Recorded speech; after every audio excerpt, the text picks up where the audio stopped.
When I brag about myself, that's all bullshit. I never really was satisfied with my body.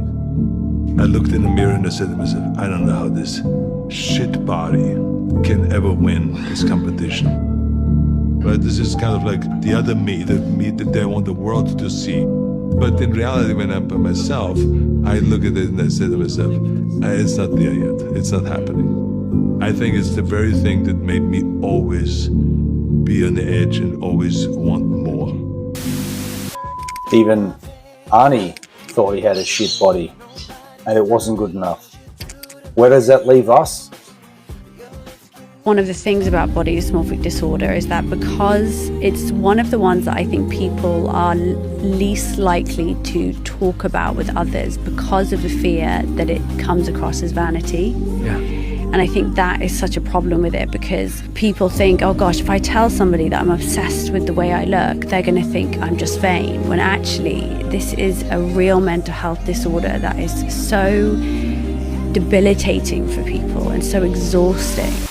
William Lee is back, and the reason why is not what was expected. Over a year ago, William Lee inspired millions of viewers to get shredded like him, but while he was inspiring others, he began feeling depressed himself. He felt insecure about his body and didn't feel like he had formed a deep connection with his viewers. So, William took a long break from social media. This guy felt insecure about his body and left social media. Where does that leave us? Why did you get plastic surgery? Now that I'm into bodybuilding and I have an aesthetic vision for my physique, a huge limiting factor of mine was that I just had love handles, and when they weren't filled with fat anymore, they were filled with water, and then they just looked like shit all the time. And I was like, fuck this, I can just get them cut out. So I did. A few moments later.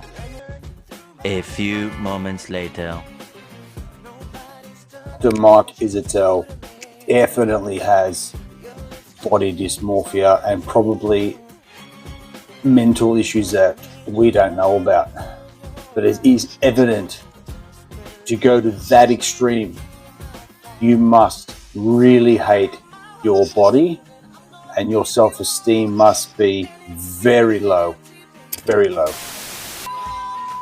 Clip and video of what I think is definitely body dysmorphia from those three individuals. I mean, at the highest level of their industry, even they have it. They hate their body so much they're willing to mutilate themselves. I mean, this is beyond body dysmorphia. That's a mental disease, and they need to seek help. And then my question was, why are we then taking advice from these sorts of influencers that absolutely hate their bodies and then would go and mutilate themselves? I mean, I think it is absolutely sick. They probably need to seek help.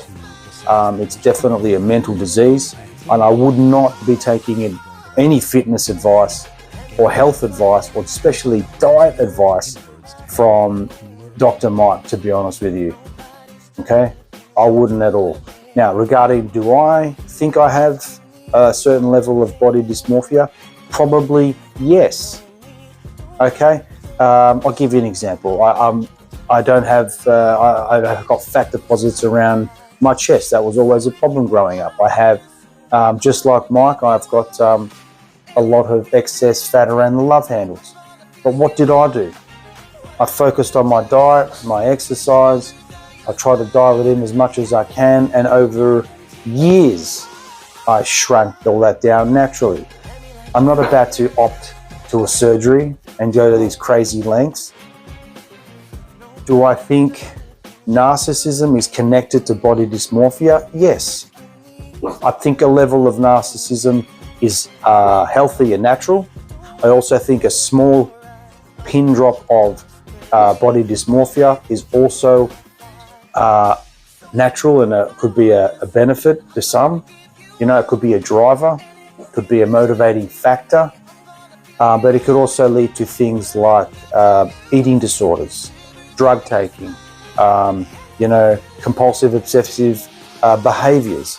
Give you an example. Let's say one day I would binge out after work because of my stress triggers, and I'd eat a whole loaf of bread with peanut butter, then feel so disgusted in myself that I'd go run or try to run for an hour just to burn it off again, you know, and then doing that, feeling so sick you vomit.